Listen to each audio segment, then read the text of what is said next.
पाकिस्तान ने world cup की तारीख का सबसे बड़ा हदफ हासिल कर लिया। श्रीलंका के खिलाफ ग्रीन शर्ट्स ने 345 रन बनाकर न सिर्फ 6 विकेट से फतह हासिल की बल्कि वर्ल्ड कप का नया रिकॉर्ड भी कायम कर दिया। मेगा इवेंट में अपना पहला ही मैच खेलने वाले अब्दुल्ला शफीक ने 113 रन बनाए और मोहम्मद रिजवान ने तो कमाल ही कर दिया। 131 रन की नाकाबिले शिकस्त इनिंग्स खेली और हदफ 10 गेंदों पहले 4 विकेट पर पूरा कर दिया। हैदराबाद दक्कन में सिर्फ 37 रन पर 2 विकेट गिरने के बाद अब्दुल्ला और रिजवान ने तीसरी विकेट पर 176 रन की शानदार शराकत लगाई। अब्दुल्ला के बाद सऊद शकील और इफ्तिकार ने भी रिजवान का खूब साथ निभाया। पाकिस्तान को वर्ल्ड कप में मुसलसल दूसरी फतह से हमकरार कराया।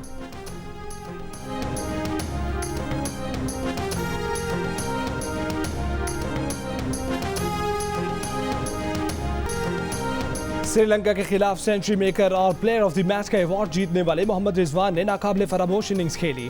121 गेंदों पर 131 रन की नाकाबिले शिकस्त इनिंग्स ने पाकिस्तान समेत भारत में भी शायकीन के दिल जीत लिए। बड़े हदफ के ताकुब में रिजवान का बैट मुसलसल रन उगलता रहा। जारहाना इनिंग्स के दौरान रिजवान को कभी कमर में झटके का सामना रहा और कभी क्रैम्प्स पड़ते रहे, लेकिन मर्द बहरान रिजवान तकलीफ को खातिर में न लाए। पाकिस्तान का स्कोर आगे बढ़ाते रहे। मैच के बाद शायकीन और साथी खिलाड़ियों का मोहम्मद रिजवान को खैरात तहसीन। कप्तान बाबर आजम ने खुशी से गले लगा लिया। इख्तितामी तकरीब में क्रैम्प्स पड़ने के सवाल पर रिजवान का दिलचस्प जवाब, कहा कि बाज़-औक़ात क्रैम्प्स होते हैं और बाज़-औक़ात एक्टिंग।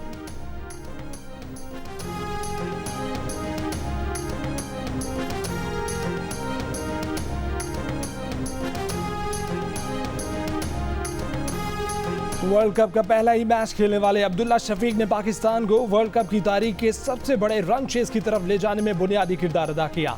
बाबर और इमामुल हक की नाकामी के बाद अब्दुल्ला का सैकड़ा और रिजवान के साथ 176 रन की पार्टनरशिप ने जीत में बुनियादी किरदार अदा किया। अब्दुल्ला शफीक ने 10 चौकों और 3 छक्कों की मदद से 113 रन बनाए।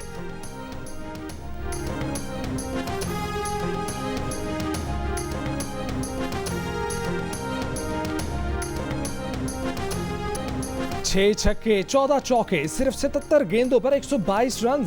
पाकिस्तान को श्रीलंकन बल्लेबाज कौशल मेंडिस के 2 कैच छोड़ना इंतहाई महंगा पड़ गया। 5वें ओवर में शाहीन शाह अपनी ही गेंद पर कौशल का कैच न पकड़ सके। 7वें ओवर में इमामुल हक ने कौशल का कैच ड्रॉप किया। समारा विक्रमा ने 108 रन बनाए। श्रीलंका ने पहले खेलते हुए 9 विकेटों के नुकसान पर 344 रन बना डाले। हसन अली ने 71 रन के एवज 4 विकेट हासिल किए। हारिस रऊफ ने 2, शाहीन, शादाब और नवाज ने 1-1 खिलाड़ियों को आउट किया।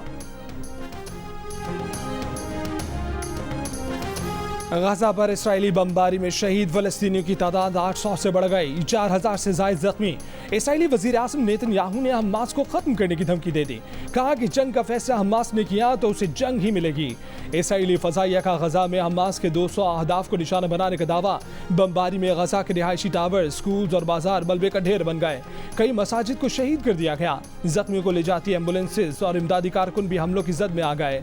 4 रोज की बमबारी में 7 सहाफ़ी भी जान से गए। अक़वाम मुत्तहिदा के मुताबिक हमलों की वजह से 1,87,000 से ज्यादा अफराद बेघर हुए। गजा की नाकाबंदी से सूरत हाल मजीद संगीन होने पर तिब्बी ऑपरेशन मुतासर होने का भी खदशा है। इसराइली फौज का गजा सरहदी बाढ़ का कंट्रोल दोबारा हासिल करने और हमास के 1500 कारकुनों की लाशें कब्जे में लेने का दावा। गजा की पट्टी की सरहद पर बारूदी सुरंगें बिछा दें। 35 बटालियन तैनात कर दी।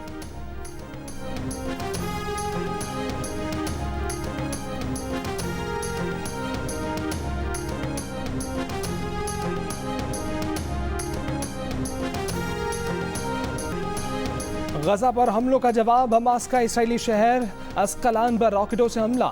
अल-क़साम ब्रिगेड का तेल अवीव के बैन गोरियन एयरपोर्ट को भी मिसाइलों से निशाना बनाने का दावा। 4 दिन में हलाक होने वाले इसराइलियों की तादाद 1100 से ऊपर हो गई।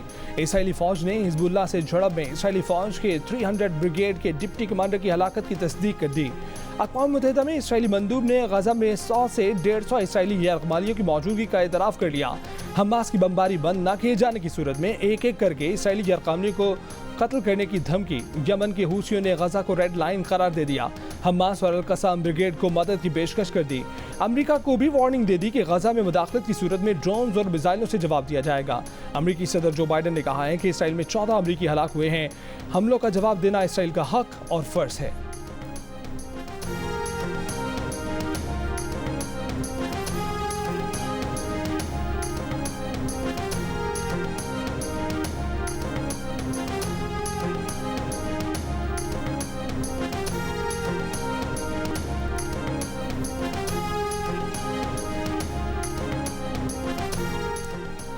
यूरोपीय यूनियन ने फ़लस्तीनियों को की $729 मिलियन की तरक्याती इमदाद बंद करने का फैसला फिलहाल वापस ले लिया।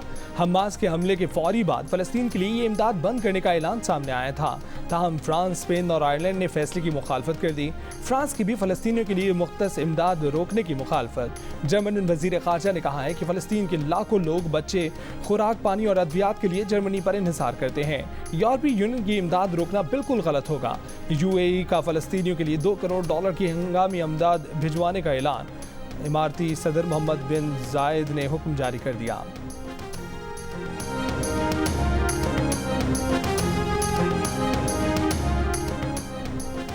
वतन वापसी के लिए नवाज शरीफ का सफर आज शुरू होगा। सऊदी अरब पहुंचकर उम्रा अदा करेंगे, मदीना मुनव्वरा जाएंगे।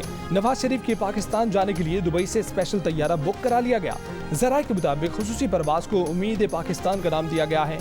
नवाज शरीफ के साथ लीगी कारकुन और सहाफ़ी भी होंगे। खुसूसी परवाज दुबई से इस्लामाबाद पहुंचकर आधे घंटे बाद लाहौर के लिए उड़ान भरेगी। नून लीग की रहनुमा इसहाक डार कहते हैं कि मियां नवाज शरीफ की वापसी पर गिरफ्तारी का कोई चांस नहीं। प्रोटेक्टेड कस्टडी और ट्रांसिट जमानत लेंगे। इलेक्शन में नून लीग का बयानिया होगा कि मईशत की बहाली बेहतरीन इंतकाम है। प्रोजेक्ट इमरान के किरदारों पर सच्चाई कमीशन हमारे एजेंडे में शामिल है। कोई ऐसा इकदाम नहीं करना चाहते जिससे इंतकाम की बू आए।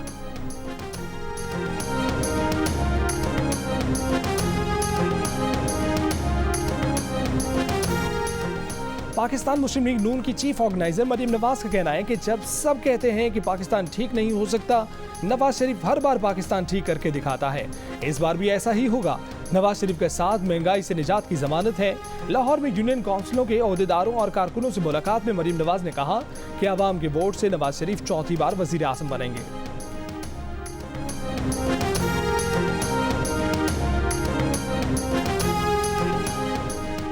नून लीग के सदर शहबाज शरीफ ने कहा है कि 21 अक्टूबर को घरों से निकलें, पाकिस्तान की मुआशी तरक्की के मेमार का भरपूर इस्तकबाल करें।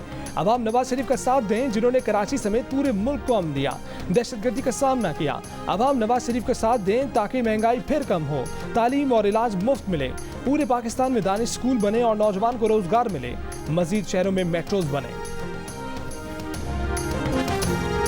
प्रैक्टिस एंड प्रोसीजर एक्ट की समाअत के दौरान चीफ जस्टिस काजी फैज़ ईसा और जस्टिस मुनीब अख्तर के दरमियान तल्खी। MQM के वकील के दलाइल के दौरान जस्टिस मुनीब का सवाल चीफ जस्टिस ने टोक दिया। वकील से कहा कि बेंच के सवालों का जवाब देने की बजाय अपने दलाइल जारी रखें। हर सवाल का जवाब देंगे तो समाअत मुकम्मल नहीं हो सकेगी। अगर किसी ने अपना जहन पहले ही बना लिया है तो वो अपने फैसले में लिख देगा। आप पहले अपने दलाइल मुकम्मल कर लें, फिर तमाम सवालों के जवाब दे दीजिए। इस पर जस्टिस मुनीब ने कहा कि उनके हर सवाल में मुदाखलत की जाती है। सवाल पहले से जहन बनाने का नहीं है, बल्कि इस बेंच का हिस्सा होने के नाते सवाल करने का हक है। मुझे सवाल पूछने से रोका जाएगा तो बेंच में बैठने का क्या फायदा। चीफ जस्टिस ने कहा कि वकील के दलाइल में बार बार मुदाखलत की जा रही है। आप सवाल कर सकते हैं, लेकिन पहले वकील दलाइल तो मुकम्मल कर लें।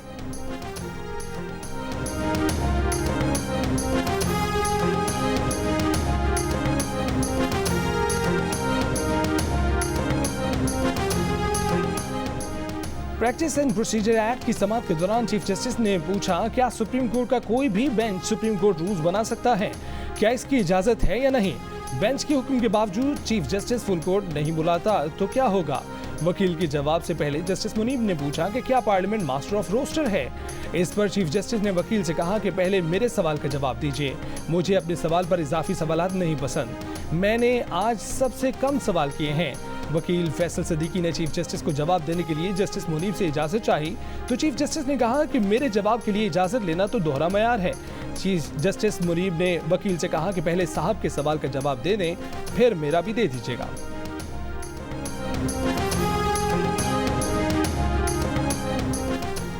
हर इदारे को खुद एहतसाबी करनी होगी, इससे पहले कि कोई और एहतसाब करे। कई साल तक केस ना लगें तो सुप्रीम कोर्ट को कोई कुछ नहीं कह सकता। अगर हर इदारा खुद एहतसाबी करे तो बाहर से किसी को मुदाखलत करना ना पड़े। चीफ जस्टिस पाकिस्तान जस्टिस फैज़ ईसा के दौरान समाअत रिमार्क्स। जस्टिस मुज़ाहिर नकवी ने कहा कि कभी कोई टीम ऐसी देखी है जिसके 3 कप्तान हों तो टीम जीती हो। जस्टिस जमाल मंदोखेल बोले कि टीम का एक कप्तान और एक वाइस कप्तान भी होता है। जस्टिस इजाजुल एहसन ने कहा कि इन तमाम ज़वाबित को बनाने के लिए आईनी तौर पर बाइख्तियार कौन है। पार्लियामेंट सुप्रीम कोर्ट में केसेस मुकर्रर करने में पिक एंड चूज करके मुदाखलत कर रही है।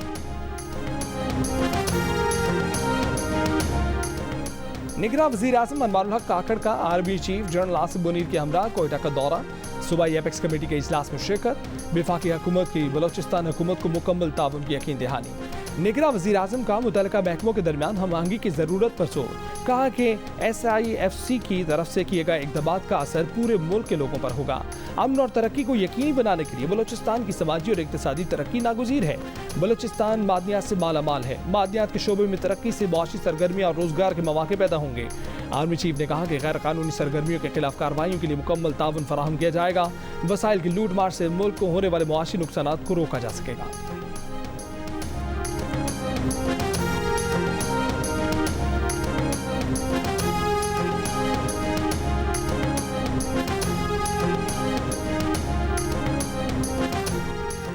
JUIFA के सरबराह मौलाना फजलुर रहमान का कहना है कि जनवरी में बर्फबारी से इलेक्शन पर असर पड़ेगा। इलेक्शन कल कराएं, हम तैयार हैं। वोट को जिनसे खतरा था वो अब खत्म हो चुका। नवाज शरीफ वोट को इज्जत दो से पीछे नहीं हटे हैं। मौलाना फजलुर रहमान का गजा की सूरत हाल पर OIC का इजलास फौरी बुलाने का मुतालबा, कहा कि उम्मत मुस्लिमा को फलस्तीन के साथ खड़ा होना चाहिए। सुप्रिंटेंडेंट अडियाला जेल के चेयरमैन BDI की बेटों से फ़ोन पर बात करवाने से इनकार। ऑफिशियल सीक्रेट एक्ट अदालत में जवाब जमा करा दिया। जवाब में कहा गया है कि ऑफिशियल सीक्रेट एक्ट के तहत गिरफ्तार मुलजिमान की बैरून मुल्क टेलीफोनिक मुलाकात कराने की इजाज़त नहीं है। अदालत ने सुप्रिंटेंडेंट अडियाला जेल से कैदियों से फ़ोन पर बात करवाने से मुतल्लिक जेल SOPs 18 अक्टूबर तक तलब कर लिए। चेयरमैन BDI को ओहदे से हटाने से मुतल्लिक केस काबिल समाअत है या नहीं, इलेक्शन कमीशन में फैसला महफूज। चीफ इलेक्शन कमिश्नर ने कहा कि चेयरमैन BDI को हटाने की पहले भी दरख्वास्त आई थी जिसे मुस्तरद किया गया था। क्या आपकी दरख्वास्त उससे मुख्तलिफ है? नवाज शरीफ को पार्टी चेयरमैन से हटाने का फैसला और इसमें क्या फ़र्क है? दरख्वास्त गुजार ने कहा कि नवाज शरीफ को पैनामा केस में सुप्रीम कोर्ट ने नाअहल किया था। चेयरमैन BDI को इलेक्शन कमीशन और ट्रायल कोर्ट ने नाअहल किया। मेंबर कमीशन बोले, पहले चेयरमैन BDI डिस्क्वालीफाई हुए थे, उन्हें नाअहल नहीं किया गया था। अब चेयरमैन BDI को नाअहल भी किया गया है।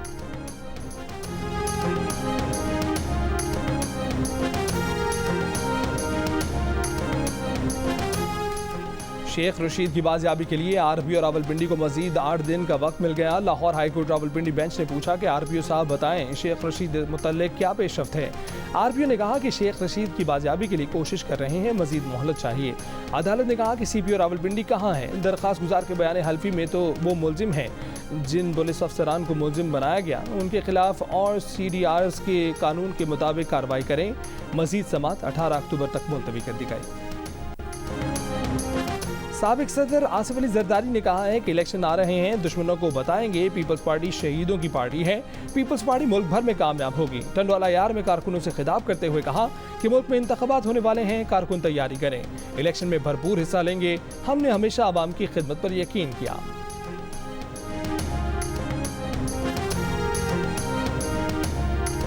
कानूनी दस्तावेज़ात के हामिल अफगान मुहाजिरीन को जबरी वापस ना भेजा जाए। वजारत सरहदी और रियासती अमूर सैफरान ने सूबाई हुकूमतों और इस्लामाबाद इंतजामिया को मरासला जारी कर दिया। मरासले में कहा गया है कि कानूनी अफगान मुहाजिरीन को हिरासा न किया जाए। प्रूफ ऑफ रजिस्ट्रेशन और अफगान सिटीजन कार्ड वालों को आर्जी तौर पर रहने की इजाज़त है। कानूनी दस्तावेज़ात के हामिल मुहाजिरीन की वापसी रज़ाकाराना बुनियाद पर ही होगी।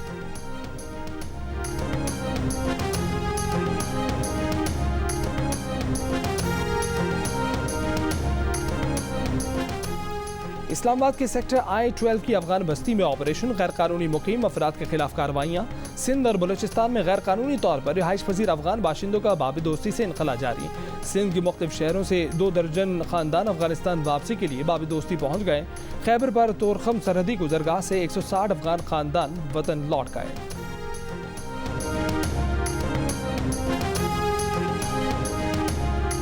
सिंध के जिला जैकबाबाद में सूबे में सबसे ज्यादा 59% बिजली चोरी में 57% के साथ लाड़काना का दूसरा और 52% के साथ शिकारपुर का तीसरा number. Secretary power Rashid Langrial ने आदादोशुमार जारी कर दिए। कहा कि दादू नौशहर फिरोज में बिजली चोरी 52% और शहीद बेनज़ीराबाद में 43% है। सिंध में सबसे कम बिजली चोरी थरपारकर में 11% है।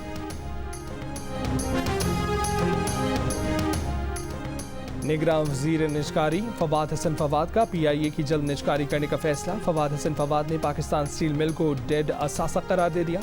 कहा कि पाकिस्तान स्टील मिल की निजकारी हो सकती है, ना ही बहाली हो सकती है। पाकिस्तान स्टील मिल को बंद करके एक्सपोर्ट प्रमोशन जोन बनाने की तजवीज़ दी है। हुकूमती मलकियती इदारों के नुकसान कहीं ज़्यादा बढ़ चुके हैं। PIA स्टील मिल समेत 15 बड़े इदारों के जिम्मे 2065 अरब कर्जा है। इस रकम से 10 यूनिवर्सिटीज, भाषा डैम या ML1 का पूरा ट्रैक बन सकता था। PIA के जून 2023 तक मजमूई नुकसान 713 अरब तक पहुंच गए हैं। PIA माहाना 12.77 अरब रुपए और यौमिया 50 करोड़ रुपए नुकसान कर रहा है।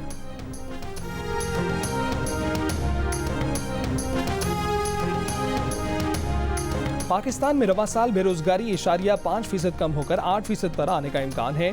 महंगाई की शरह 23.6% रहेगी। मुआशी शरह नमू 2.5% रहने की पेशगोई।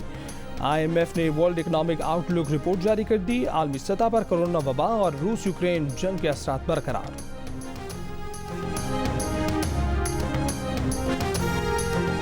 इंतखाबात में 40% वोट मुस्तरद होने पर मुकम्मल इलेक्शन का लदम करार देने का सोशल मीडिया पर दावा झूठा निकला। इलेक्शन कमीशन ऑफ पाकिस्तान ने भी दावे को गलत करार दे दिया। जियो फैक्ट चेक हकायक सामने ले आया। इलेक्शन कमीशन के मुताबिक पाकिस्तानी आइन और इलेक्शन एक्ट 2017 में ऐसी कोई शिक नहीं जिसके तहत कास्ट किए गए 40% वोट मुस्तरद होने पर मजबूरी तौर पर इंतखाबात का लदम करार दिया जाए। जियो फैक्ट चेक सोशल मीडिया पर फैली खबरों की जांच का मौसर प्लेटफॉर्म है। किसी भी खबर की हकीकत जानने के लिए जियो फैक्ट चेक से राब्ता किया जा सकता है। फेक न्यूज से छुटकारा पाकर जियो।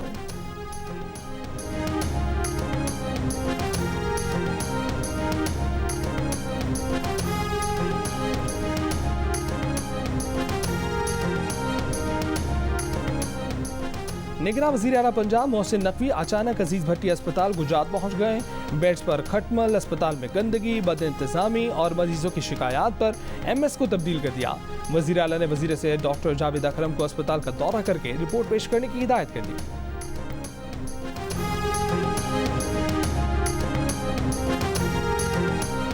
लाहौर डिवीजन में स्मोक की रोकथाम के लिए दफा 144 नाफिज। ज़ेर तामीर इमारत के बाहर मलबा रखने या फेंकने पर कानूनी कार्रवाई होगी। ट्रॉलियों को ढांपने बगैर शहर से गुजरने पर पाबंदी होगी। Solid waste, tyre, polythene bag, rubber, leather और दीगर अशिया जलाने पर भी पाबंदी आयद होगी। फसलों की बाकियात जलाने पर मालिक और ठेकेदार के खिलाफ कानूनी कार्रवाई की जाएगी। तर्जमान हुकूमत पंजाब का कहना है कि स्मोक के हवाले से हफ्तावार तातील और दीगर अमूर पर हतमी फैसले निगरान सूबाई काबीना करेगी। काबीना के आइंदा इजलास में तालीमी सरकारी इदारों और मार्केटों में एक रोज के लिए वर्क फ्रॉम होम की तजवीज़ और स्मोक के सद्देबाब के लिए तमाम तजावीज़ और सिफारिशात का जायजा लिया जाएगा।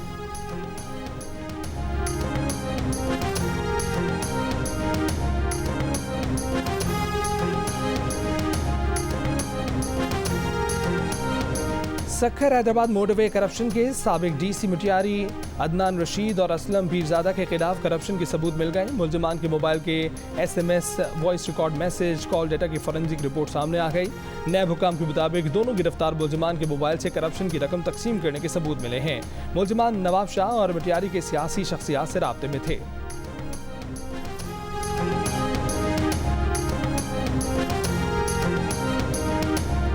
गजा की सूरत हाल पर सऊदी अरब ने इस्लामी ताउन तंजीम का हंगामी इजलास बुलाने का मुतालबा कर दिया। ईरान और इराक भी OIC का इजलास बुलाने का मुतालबा कर चुके हैं।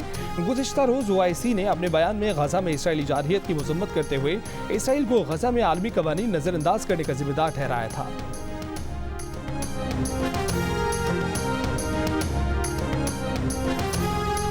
ईरान के सुप्रीम लीडर आयतुल्लाह खामनेई ने हमास के हमले को इसराइली फौज इंटेलिजेंस की नाकाबिल तलाफी शिकस्त करार दे दिया। कहा कि सिहूनी हुकूमत पर हमले की मनसूबाबंदी करने वालों के हाथ चूमते हैं।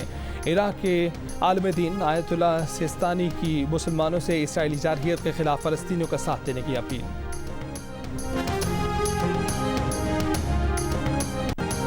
इसराइल और फ़लस्तीन के दरमियान जारी हालिया जंग के मुजरिम हम यूरोपियंस हैं। यूनान के साबिक वज़ीर ख़जाना यूनस वोरफोक्स का बयान। कहा कि हालिया जंग में ना हमास को मुजरिम समझते हैं और ना उन इसराइली आबादकारों को जो फ़लस्तीनियों को कत्ल कर रहे हैं। यूरोपीय ममालिक ने एक नस्ल परस्त रियासत की जानिब से किए गए मजालिम पर दहाइयों से अपने मुंह बंद रखकर इंसानियत के खिलाफ जुर्म में हिस्सा लिया है। अब मौका गनीमत जानकर इसे नाकाबिल यकीन सानहे को तब्दील करना होगा।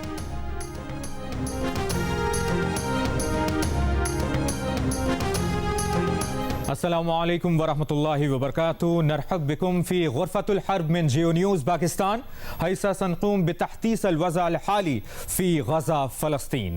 नाज़रीन, मैं हूँ मुबश्शिर हाशमी और वॉर रूम से आपको आगाह करूँगा गज़ा में जारी जंग, इसराइली फौज की बर्बरियत, फ़लस्तीनी अवाम की जिद्दोजहद और मशरिक़ वस्ता की पल पल बदलती सूरत हाल और उस पर दुनिया का रद्द-ए-अमल। गज़ा में हर अहम अपडेट, तस्जीयों और तबसरों के लिए देखिए जियो न्यूज़ का वॉर रूम गज़ा।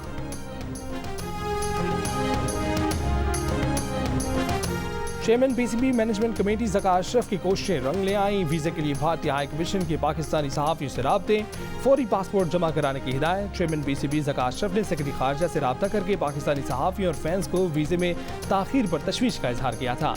मामले पर भारतीय वज़ारत दाखिला से राब्ते की दरख्वास्त की थी।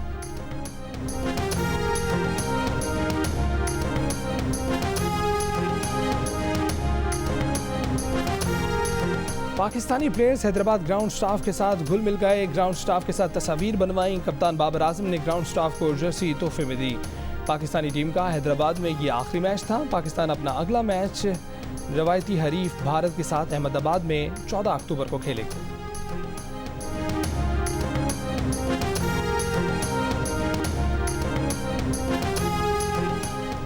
वर्ल्ड कप में इंग्लैंड ने बांग्लादेश को 137 रन से हराकर न सिर्फ पहली कामयाबी हासिल की बल्कि अपना रन रेट कुछ बेहतर कर लिया। डेविड मिलान की 140 रन की जारहाना इनिंग्स की बदौलत इंग्लिश टीम ने 9 विकेट पर 364 रन बनाए। जवाब में बांग्लादेश की टीम 227 रन बनाकर आउट हो गई।